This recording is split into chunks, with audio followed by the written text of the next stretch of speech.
talking about porn in Hong Kong, women's porn. We were talking about the People's Republic of China, activism, and now we're going into beardom.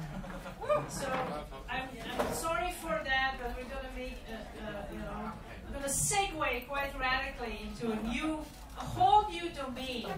And sometimes people criticize me for doing that, but it's also a particular kind of queerness, I think, to deal with these different topics and to bring people together in one space to listen to each other's stories about that.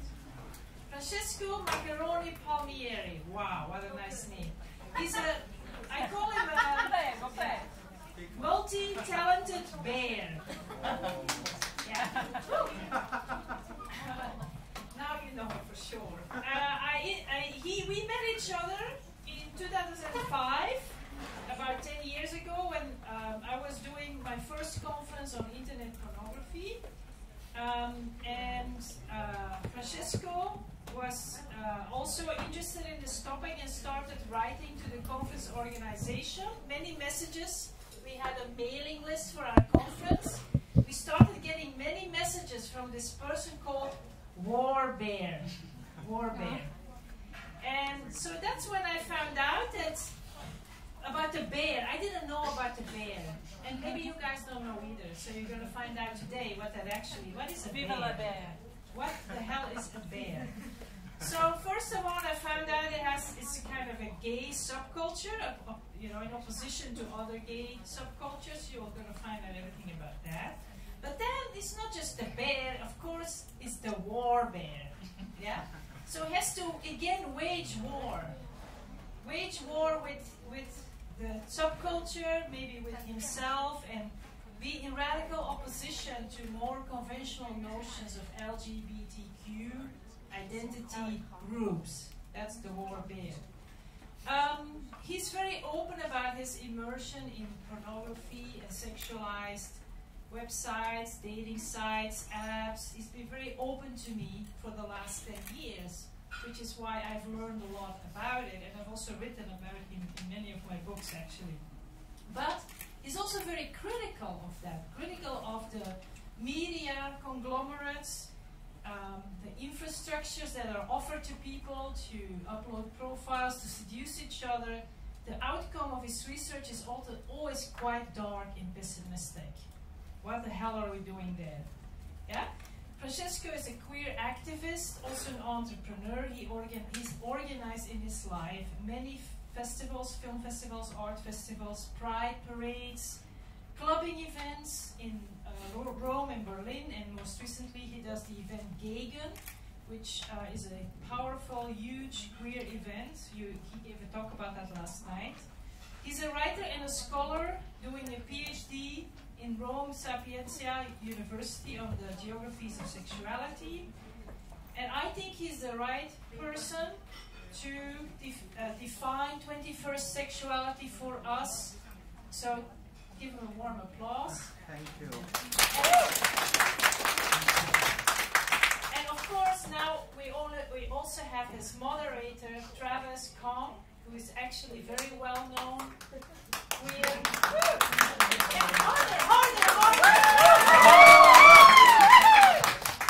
I don't have a very long intro about him because frankly you know him. Yeah? People in Hong Kong know Travis Kong. He's written a lot of research. He's done a lot of research about various topics such as sex workers in Hong Kong, male sex workers in Hong Kong, female sex workers in Hong Kong, gays. He wrote a very famous book about older gay men in Hong Kong. It's a bestseller.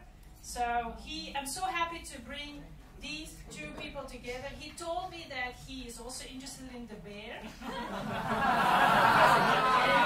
And he's dressed like a bear tonight. Okay, here we go. Thank you very much. Thank you, Catherine, for having me here for such a beautiful introduction. And I will just start straight to the point of this presentation. And the focus of this discussion is to understand how gay masculinities are performed as gender representation in the field of net porn.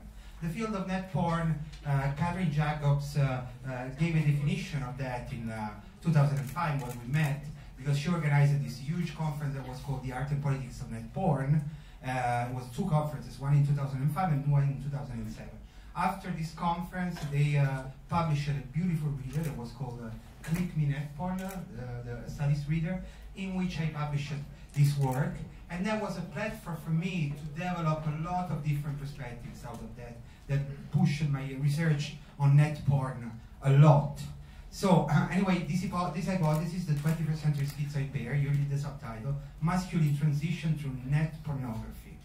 What is that? It's an hypothesis that I'm going to develop through three different fields of analysis. The first one is the digital bear networks and the definition of the concept of profile as a self-representation unit. The second field is the orientalistic bear phenomenon. And the third field is the trans bear and the evolution of the F2M culture. And of course, for F2M means female to male culture. So I will start to introduce my concept of porn and the concept of bear. So I mutated the concept of porn from an art historian and theorist that sadly died 2 years ago. Her name is Barbara de Genevieve. One of the major perspectives through which queer politics exploded is independent pornography, or, as they say it in Spain, post-porn, from the definition of Henry Sprinkle. And we are speaking here basically of sexual self-representation related to digital culture. And I took this concept from Barbara de Genevieve's work, The Hot Bots of Queer Porn, that she presented in this conference.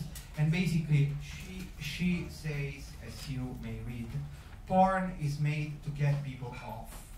In order to do this, bodies must not only be highly sexualized, but objectified, fetishized, eroticized, and made to accommodate very particular individual kinks. Political correctness has become an intellectual prison within which an extremely limited dialogue can take place. This process opens up a minefield that will be difficult to traverse, but is a more intellectually provocative and honest terrain from which to understand who we are as complex sexual beings. And this is what basically this presentation is about, abolishing the repressive boundaries of body codes to write new maps of independent, disconnected, and integrative geographies of desire. So now we are to the point, what is a bear? What is a bear? This is a cut-up of one of the first parties that I did in Rome, bear parties. And bears are homosexual men defined by strong presence, hair, beards, bellies, blue-collar looks, and they proposed their difference as a safe space of integration for them and their lovers and admirers. That's in the middle of the 80s in the US. This was partly based on a pre-existent body politics of fat men called Girth and Mirth. It was a pre-existent network.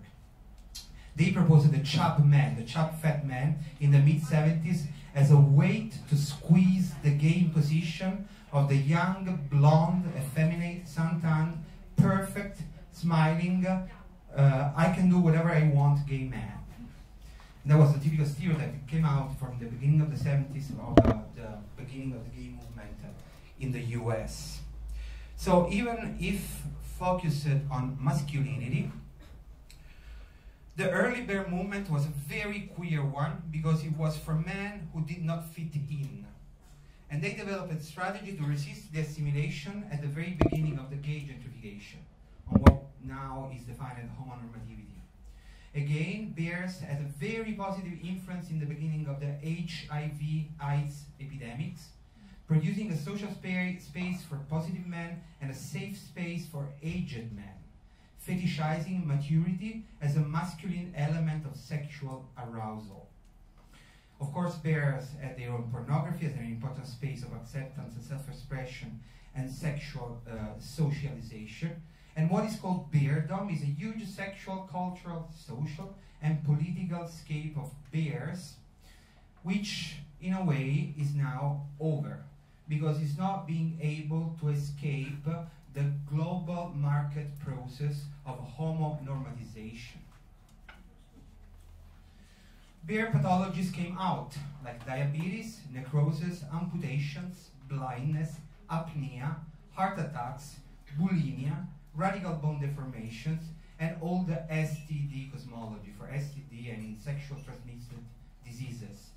The demediatization of HIV as a very popular illness and the bareback culture made the epidemic of HIV not just come back, but bring back old STDs like syphilis, for example. I don't know if you're familiar with bareback culture. Okay. Then I go on. But in the same time, this is a process that happened through all the 90s, and in the beginning of the Y2K, we can say to the 2000, there was some kind of post-bear identity coming out. You can see here, those are like the typical, this is a very famous bear magazine that came out at the end of the 80s, beginning of the 90s. It was a typical, very formal mainstream magazine, even the paper. And then this kind of like imaginary fade away through this process of homonormativity, and a new scenario, much more independent, came out. For example, Butt magazine. Butt magazine proposed a new editorial standard, dissolving the old Bear magazine in something fresher, more independent, more Xerox art oriented, so more fanzine oriented, letting a new lumbersexual hipster identity rise. Yeah. So now in Berlin, like you have like thousands of young men with long beard, but they don't absolutely know what a bear is, and bear freaks out like, "Who are you?" You know. But it's a very interesting mixture. You know, it's a very interesting mixture. So I play with this idea of a post-bear emergency, and this is one example. Another example is like this friend of mine. His name is Aki Chocolate. And he's doing this website called Bear Flowered. He's a bear and a fashion designer, and he makes a whole new work on representation on bears. And speaking about like historical social network, I found a very interesting group at the time of MySpace that was called BAB, Bears Are Bored. Are bear boring? And this is it. And then they say, they have a very clear statement. They say, turn page, bears are bored. Or are bears boring? What once was a culture that embraced the difference and celebrated a new way of being gay is now just another part of the mainstream sold to the gay market. Now there are correct way to look, live, and behave as a bear. Same gay, grotesque, stereotype shit, just in another big t-shirt. So, if you think about like the magazines, like for example Bear's Life, which is a magazine that came out like 5 years ago, that was celebrating bear lifestyle as being about marriage, house, furniture, recipes, and gossips, you can see that bear normativities rises, come out. You know. Now I want to analyze what was the function of digital culture in the development and even the normatization of bear culture, and I speak about the concept of profile. So the concept of profile, as you may read here, is perceived here as a measure unit to analyze bear masculinity performing online. And we are speaking about this model of a free web page where you have a hypertextual structure, sorry, Freudian lapsus. With a series of information that are semantically organized through the main picture, secondary picture, a reader short introductive text that says who you are and what you want, and the personal email or your own website. This is a format, this is a model, a meta model, that developed since 25 years of digital platform, from chat and textual dating platform arriving to contemporary apps, and I want to do a genealogy of that. I want to show it to you. So, for example, that was like internet relay chat. That is the very beginning of the 90s.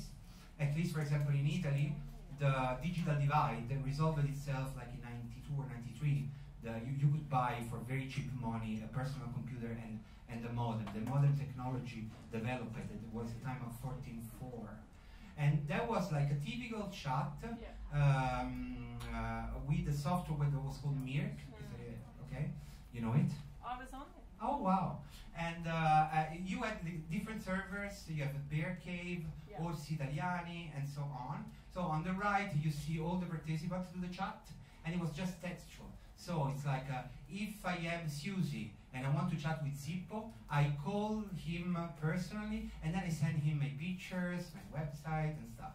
But still, if you did a very stupid command, like go to creep, and then write who is, you were having like the idea of the profile, because there was his name, where he was coming from, and blah blah blah. And that was like the structure of the profile, and it started to be textual.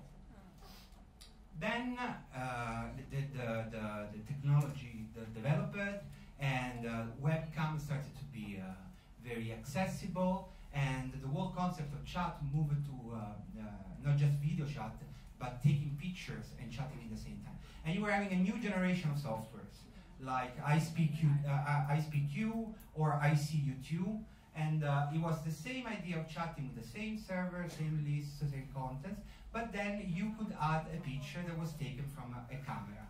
And that was another step toward the new definition of the profile as measured unit of self-representation. And here we are with Bear 411. Bear 411 was the leader of Bear dating website, but it was in the HTML period.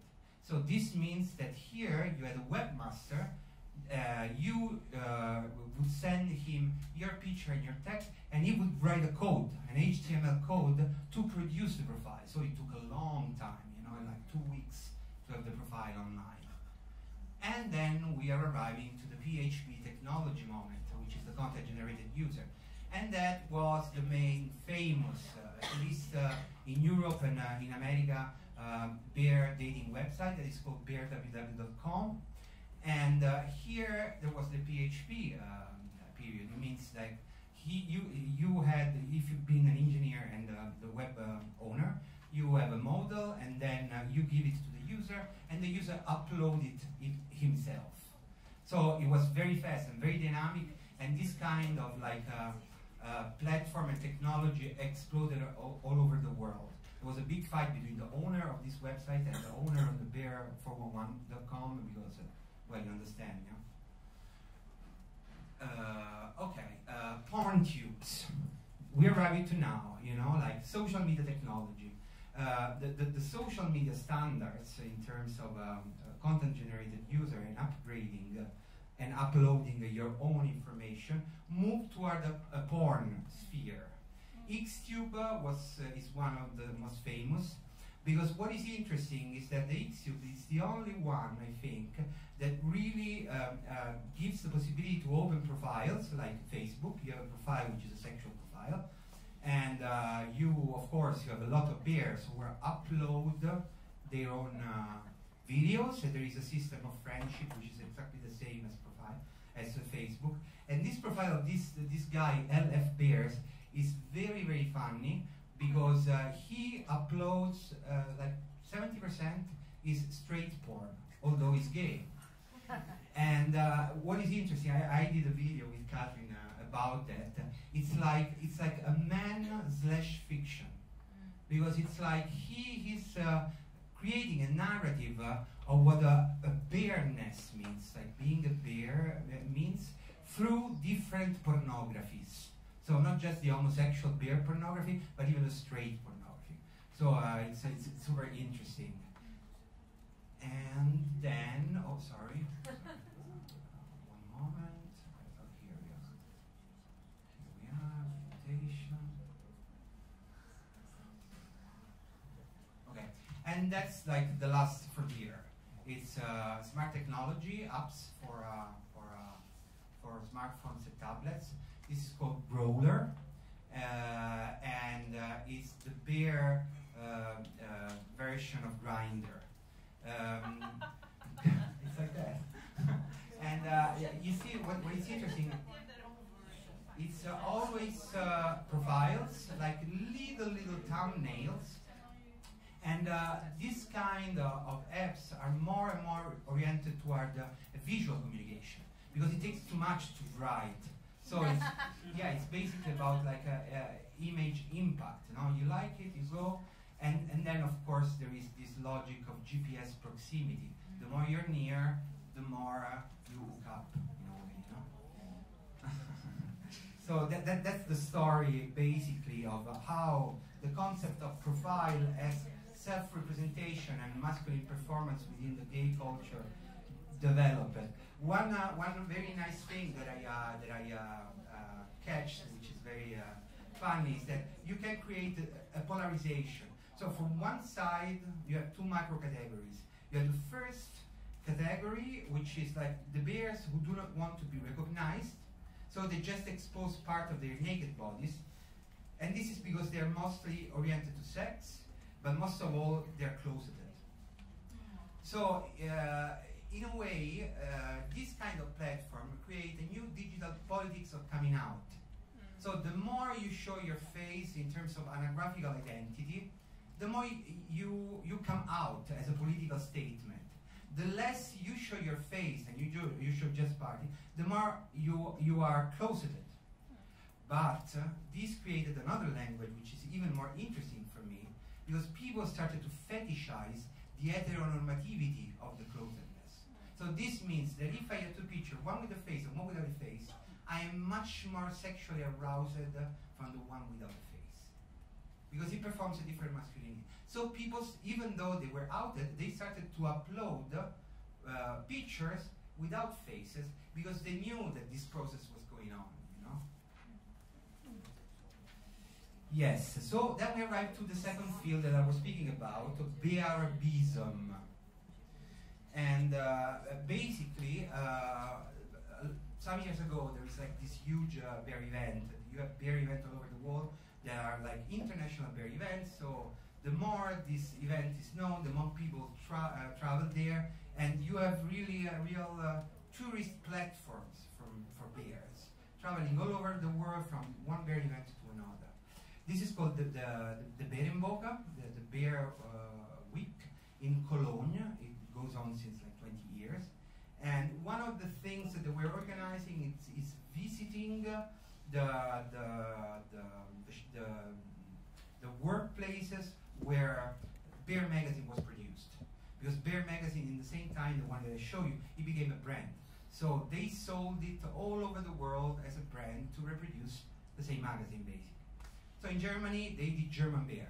And we went to see the work offices of German Bear, and I found this magazine that was called Alcazar.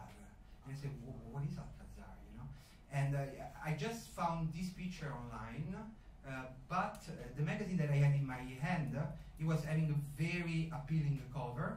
The logo was written in Arabesque, and on the cover there was like this huge Turkish man with like jet black eyes and mustache, super thick arms and legs, a big butch belly, and a hurricane of hair that were like spreading all over her chest and belly, and bringing the viewer directly on the Eye of the Storm.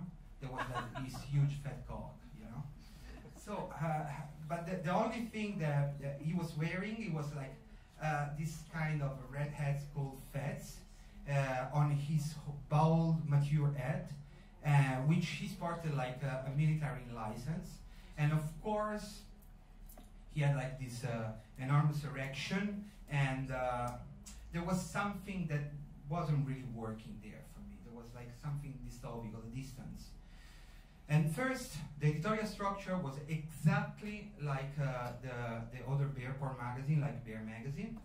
The language used was not Turkish, or not even bilingual, but it was German. And the difference was based most of all on the set, on the context. The models were all ethnically defined in terms of aesthetics and the skin. Big, fat, hairy, mustache, dark skin, lascivious, mostly naked and dressed up in folkloristic oriental clothes, shows and accessories. So it was clear that there was like an operation of orientalization there, you know. it was like really, really dystopical, because you were having these people like in olive fields or in the sand, but you really didn't understand where they are, you know. So first I discovered there was a German product for German and European bears. It was specifically oriented to countries whose immigrant population are basically southeastern and specifically Turkish. Because you have to know that Germany, after the Second World War, the government did an agreement with other countries for the reconstruction of Germany. Turkey was one of these countries that Germany did an agreement with. So of course you had like an enormous migration of these people that were basically poor people looking for work. But I was participating in an operation of gender replacement through the orientalization of masculinity. This means that Western homosexual models of old Europe arrived at their dead end, needing to recall through the real imported masculinity as object of pleasure and animalization. So the Western European bear porn is editing ethnicity in an orientalistic way, eating itself through the exotization of masculine representation. And you can see that even there's another, this is I think this is cool too. His name is Sayın K. Sayın K is the most famous porn star in Turkey. And he is doing heterosexual porn, and is produced by a mainstream German market from a German production. And he is representing the perfect Oriental bear stereotype. Is another expression of this Orientalistic phenomena of racism through porn in the construction of his folkloristic image. His pornography, as I say, is heterosexual and mainstream, mostly produced in Germany for German, but it's full of homoeroticism, proposing him as some kind of stupid-looking, black, hairy, well-hung, mustached, and strangely speaking Turkish stallion who fucks German ladies like an animal, showing what does it mean to be a real man, you know? And it's very racistic, it's tremendous to me. And the most tremendous thing stands on the fact that he himself thinks that he represents an emancipation for Turkish culture and society in the Western world. So that's the orientalization, the bear orientalization. And then we arrive to the coming back of the new queer wave in bear culture, which is trans bears. So, what I personally look in pornography is to get turned on by masculine representations. So I'm interested in how these big, heavy, hairy, fat, sweaty, tough, bearded, inked, pierced, hardcore masculinities can be represented through different bodies. And it's happening to me more and more that all of those characteristics are more honestly and erotically expressed by butch dykes or F2M better than by the institutional bear pornography with like production like Cyber Bears or the historical bear production that was called Brush Creek Media from San Francisco. So I like to think about the concept of butch fuck as intergender categorization of pornography that deals with masculinities, at the plural, crossing bear pornography, and this is what I'm going to speak about. But before, I want to do another quotation from a friend of mine whose name is Ron Suresha. He wrote a lot of bear theory books. One of the most famous is called Bears on Bears. And he developed a new definition of bareness in the 5th issue of the Journal of Bisexuality. And he said that bears queer or subvert traditional gay male life by representing a more mature and complex image of homo-masculinity. Investigating bear culture led me to conclude that numerous masculinities exist, as many as there are individuals. So to me this is a leitmotif through which I did another research about trans bear and how trans bear sexuality changes completely languages in a queer perspective. So for example, Buck Angels. Do you know Buck Angels? Yes. Yes, cool. Buck Angels represents himself as a man with 2 O's. And he developed a wall pornography. I met him last year. There is every year in Berlin there is a Berlin Porn Film Festival that you should attend because it's very interesting.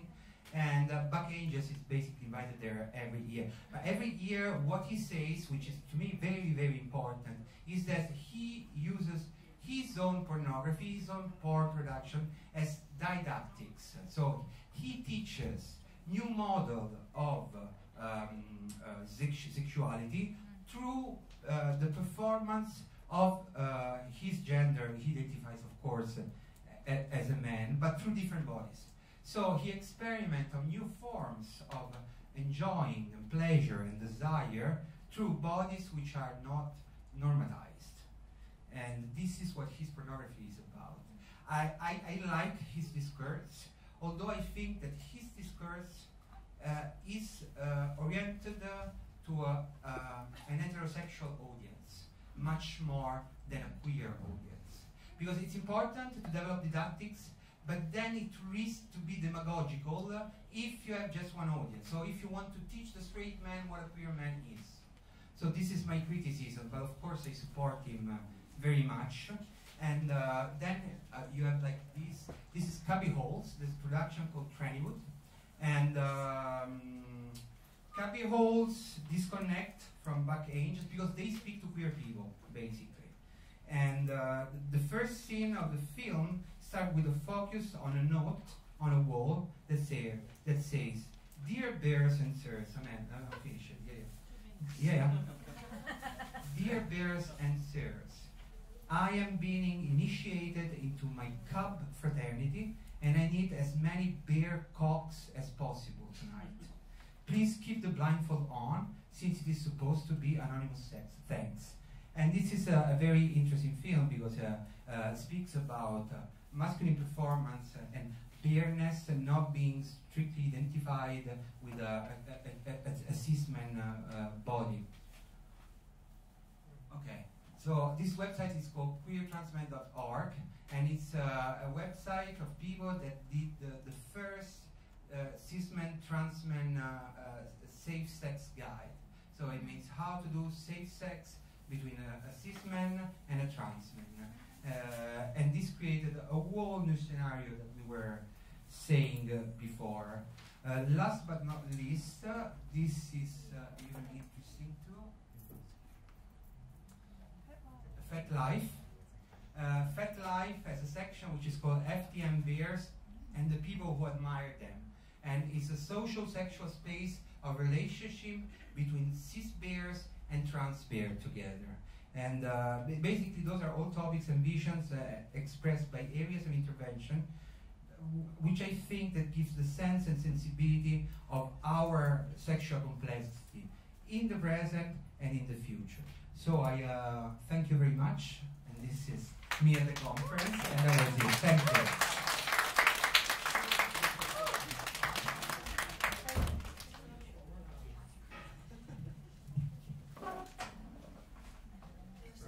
Yeah, just stand up there. Okay.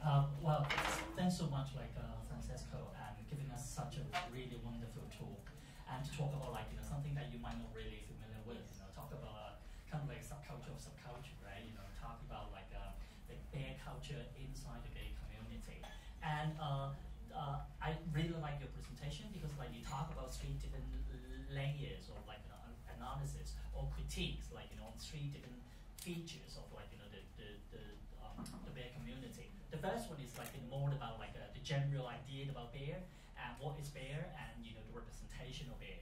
And then the second part of it is you talk about the exoticization of of certain type of bear, right? The ethnic masculinity, or the ethnic bear masculinity. And then the third one is more tapping into the more emerging new kind of increasing kind of popular bear culture inside bear culture. We talk about the trans man thing, and because this conference is about activism, right? And so I'm kind of want to engage you with more discussion with you, but using kind of activism or the social movement perspective, to talk about the bear.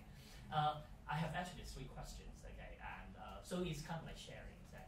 And the first one is so the 3 questions actually correspond to your 3 different layers, okay?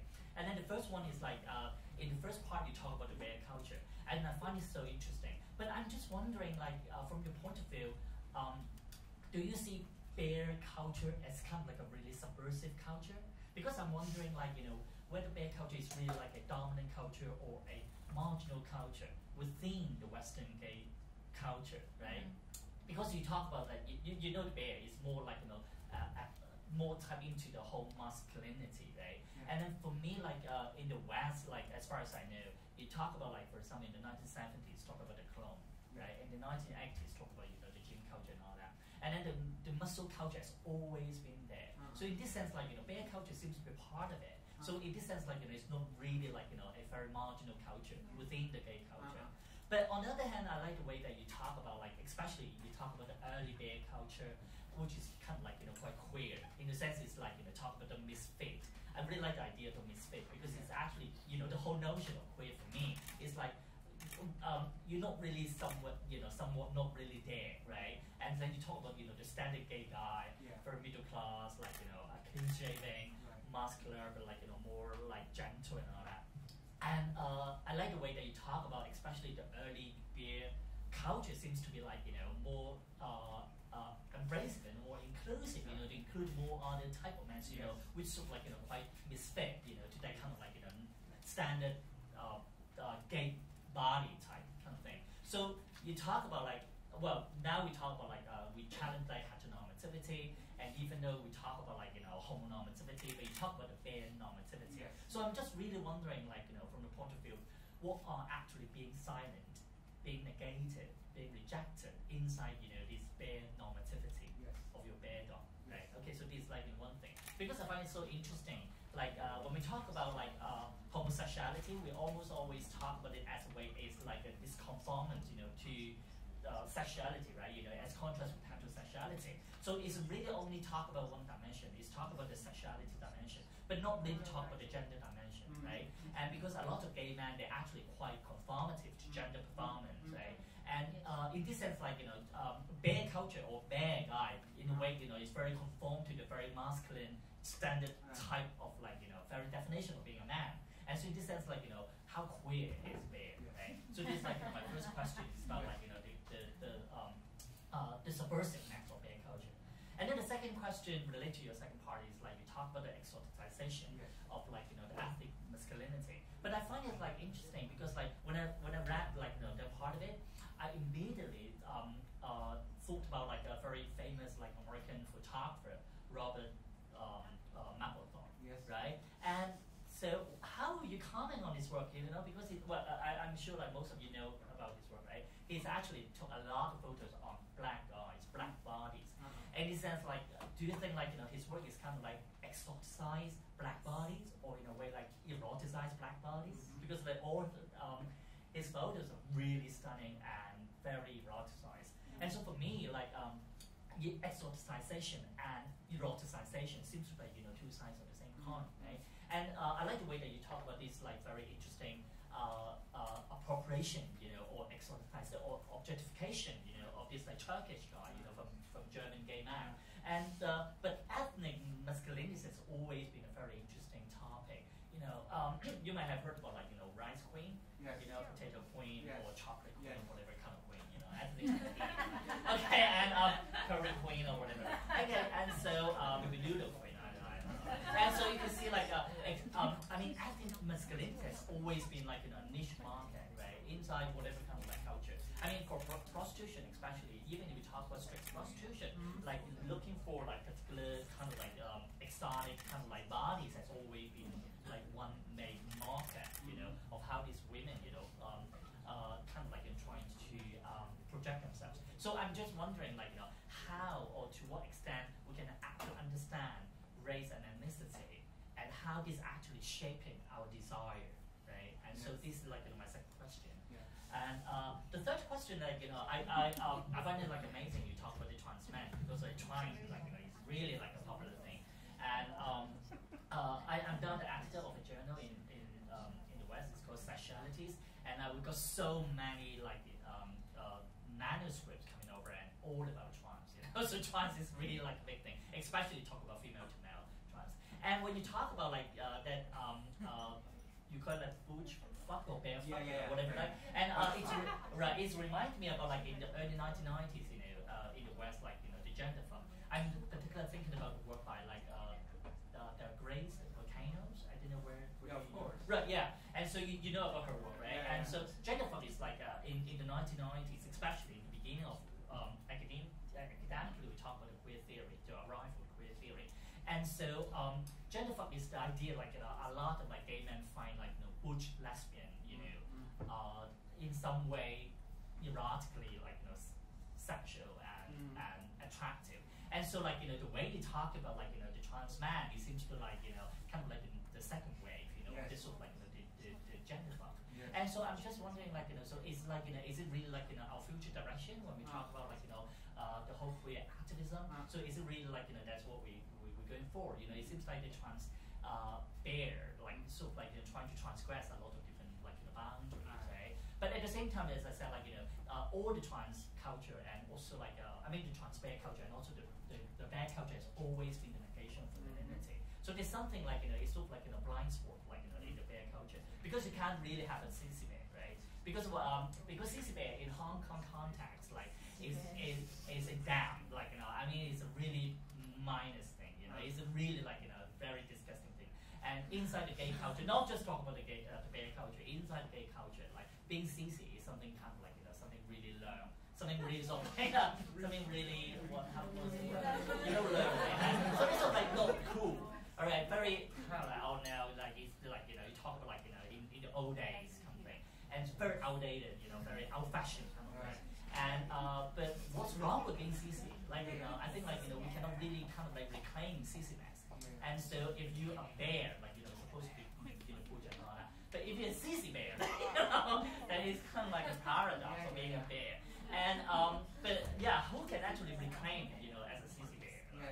Yeah, I can't like, you know, because of You can do it. I can be a CC bear. I want to be a bear. I have to be a bear first before I can be a CC bear. Okay. So well, I mean, it's not really like, you know, you just like, you know, some question that I would like, you know, to see how you comment on. Okay. Thank you. Oh, thank you very much. It was like a super huge, beautiful, and deep analysis. Well, you know, like, but you really catch the logic of the construction of my paper, because it's circular, you know, and it's like touching the queerness of a community that didn't have a space at the beginning of the 80s in the US, and self-produced it, made their own space. But instead of refusing antagonistically and dialectically the gay mainstream space, they were integrity space. Like, you're a biker, you're a punk, you're a freak, come over, you know? So, and to me, that was a queer space, because a queer space for me is, socially speaking, a space of integration. But then, in the same time, for me, and then I'm jumping and going casually, but for me, a queer politics is a politics of infiltration, and not a dialectical politics. It's not a politics that puts itself in an antagonistic way against the power, because it would support it, so it would structure identities in a power bind, but it's a politics that to promote individuality by infiltrating. I infiltrate myself and I tell my own stories where I'm not supposed to be. This is my politics. And this is why I even call myself a WARBEAR in the academic contexts, to stress the limits, to stress the margin, and to put my sexual identity on a table which is not supposed to be, you know? So, about queerness and normativity, I constructed this circle by speaking about the bear experience in the beginning as a queer integrative space, his bear normativization, that was part of a full homonormativization of the gay movement coming from the US at the end of the 70s, and being one of the vector of the global market that from the West went to the East. Now, of course, we have the global South, that from the South comes to the West because it's more powerful. But to me, in a way, being very critical and very bitter, the gay movement represented globalization in a way, you know? And this is why even my PhD is on queer spaces in Berlin, because as I said yesterday, Berlin has a story that comes from the 19th century. while everybody here, if you tell them when is the gay movement started, they all say in 1969, 28 June 69. Why? Because it was the Stonewall riot. But you don't really know because you have an enormous experiences of scenes and movements all over the world, but you don't just have sources as a scientific instrument of research. So how can you contextualize and create a hierarchy? Anyway, coming back to the cycle, I spoke about bear normalization as a phenomenon within the homo normalization, because this is what happened, you know. I mean, there are a lot of even documentaries where you interview like bears in bear events all over the world, and they say, "Oh, I'm here because I feel at home." It's exactly the same in the U.S., you know. And then you say, "What? You know, you are in China, you know." Can you say, I mean, the localism, how the global mechanism develops, you know? No, you are in McDonald's, you know, you're eating the same hamburger everywhere, you know. And this is the bear normativization in a way. Always the same stereotypes and so on. And I wanted to create a limit by not being integrative anymore, but infiltrating, you know. And this is where the idea of the development of research of trans bears coming out from. I have a lot of friends in Berlin that they are trans bears, and it's so powerful when they tell me where I go with them at the beer bar, and they go in the dark room. Because when you go in the dark room and you're doing casual sex, the first thing that people do is touch your cock, but you don't have it. What happens there, you know? And that's powerful to me, you know, it's a strategy of infiltration. When I'm doing Gegen, what happens there is that some people stays and some people runs away. Some people go at the bar and say, "Listen, he doesn't have a cock," you know? Or some people think that they have micro penises, you know? Because a lot of fat men have this problem of absorption of the penis inside the fat, you know? And it's the same as having a developed clitoris. You know, so it's a queer space, you know. It's a queer space, yeah. And yes, so I wanted to stress the normativity by letting this kind of bare identity emerge as a politic of infiltration. When I'm doing my event, which is called Gig, and she told about it, I do a lot of work on gender, basically. 80% of performers that come to play at my party, they're women, trans women of color, Asiatic trans women of color, and it's the only place, especially in Berlin, where bears mix up with this enormous scenario. Because Berlin is very identitarian, you know, and you have seen every district, Kreuzberg, Schöneberg, Charlottenburg. This is the only party that I'm doing where I customize the communication by polarizing different groups and communities and letting them live the excitation of losing their own identity. So it's a space of becoming, you know, in which everybody can perform freedom, you know. And this is even sexual too, because it's a sexual space. So this is my vision, my intervention, my politics that wants to be not an identitarian politics of antagonism, but a dialogical politics of infiltration. Can we move on to some other questions? Yeah, because I had a lot more. I know you can go on for long. I just hope there would be some, maybe some other questions from the audience to round off tonight's. Please. Yeah. You want a microphone?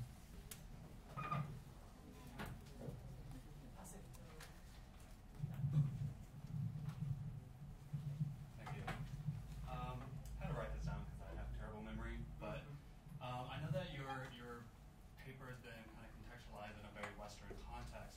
So I'm kind of wondering, have you ever done any work examining the construction of masculinity in Asian-produced bear porn?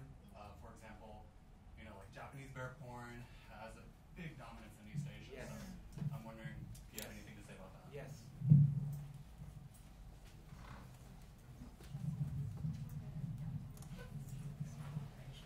I am a huge fetishist of Gengoro Tagame. You know Gengoro, do you know the bear manga? There is a huge, enormous scene of bear manga and anime in Japan. which is something that I didn't find in China, in Chinese culture and Chinese gay movement.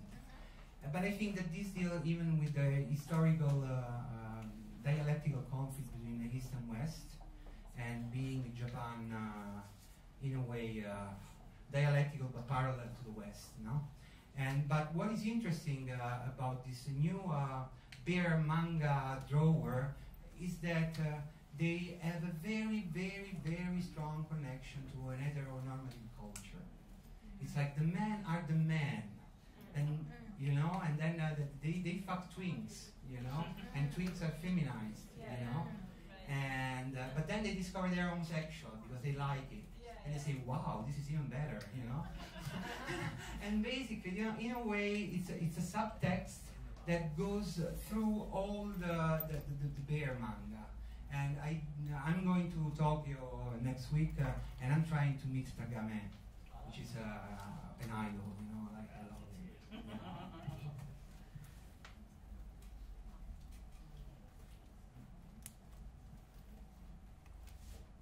So any other questions? Yeah, there we go. My question is, if many gay or lesbian as I know, they have 點講呢？一同嚟㗎，即係點講？我講廣東話 ，OK， 好啊好啊，太好啦，多謝你。即係咁啊，好多即係會有一同名啦，或者TB girl 啦，即係會有呢啲咁樣嘅。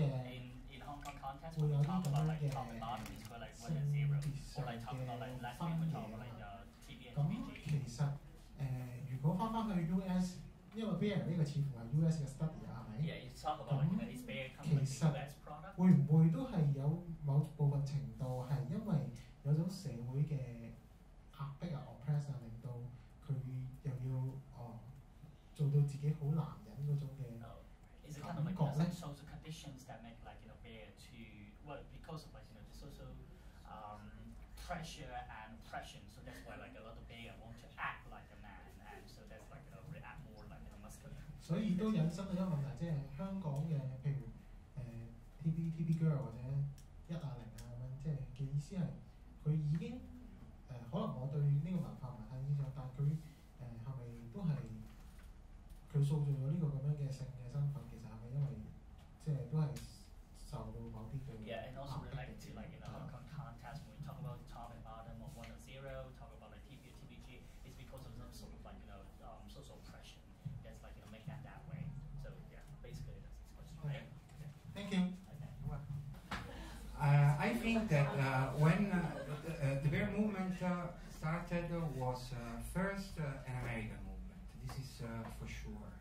Because even the tradition, it was a tradition that was coming from the leather SM scene, the bikers, and the chops and chasers scene that both were experimenting and researching and embody a gay masculine identity.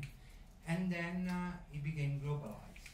So it impacted Europe first, England, and then all over Europe, and then it spread like all over the world, but in a Western globalized market way.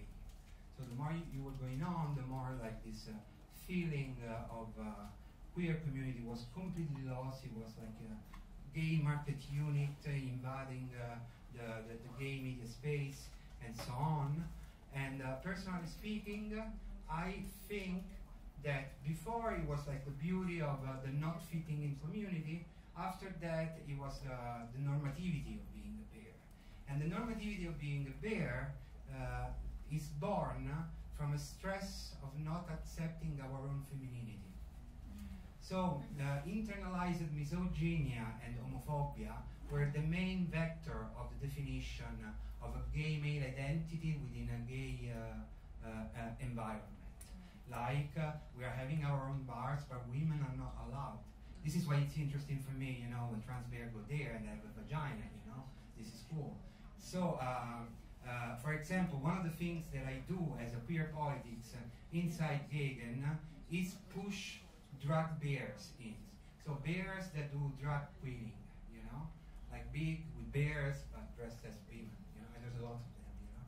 So I think that one of the very important queer politics to do is to deconstruct misogynia and homophobia within this community that supports a certain normative standard, which is the market unit that has been used for the Western globalization. One of the PowerPoints talk about masculinity through bodies. So yeah, and body embodiments always the way to show up masculinity. So from what I realized in the 1950s, you talk about bear, usually quite stocky, like the YMCA, that sort of guy. But in the more, especially nowadays, you like put bear in a gay porn. They usually have not, there's still stocky bears around, but mainly still quite chubby bear. So do you think this is one of the way, this is quite, as Prof said, submissive, I mean, subversive of masculinity. Yeah. So in this, I want to hear from you, and if you think things or not think so, can you see why? Wait, let me see if I understood the question. You're asking me that, like, if a fat body is subversive in relationship to a masculinity? It seems to be a trend. Okay. This is again tied with the history of bear culture in the US, because of what I said before. There was like this network that was called Girth and Mirth, that was that started in the very early 70s. Girth and Mirth were like this super chubby, you know, super big, and bear culture came from them in a way. But I even think that this is like with capitalism, you know, because in the US. They always push you to consume more. If you go to McDonald's, like with the 50 cents more, you take XXL portion, you know? So in a way, fatness is even tied to this dynamic of consumption, not always. But I'm not judging moralistically the fatness as dynamic of consumption. And one of the politics that I find super important is to fight fat phobia, you know? What happened is that when bear culture being perceived as a fat body, not just an hairy body, impacted Europe, the stylings of the masculine performance changed, especially when it impacted Spain. And this muscular idea came out and took over more and more until bear were identified as muscular guys with hair and beards, you know? And that was a market changing that created the cultural changing, you know? So if you're seeing it from an American perspective, you think about bears like a fat man, you know?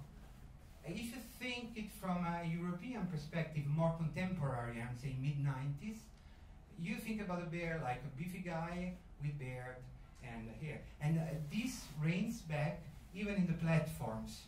For example, you know, you have two main platforms. One is Growler, the one that I showed, and there's another one who's called Scruff. Scruff, for example, is like for much more like beefy guys, younger, hairy. Scruff is for fat guys. I'm a Scruff.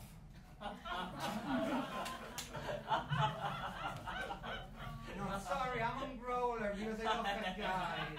But the Scruff, people from Scruff contact me here. You know? Oh. Yeah. And it's Scruff feeling?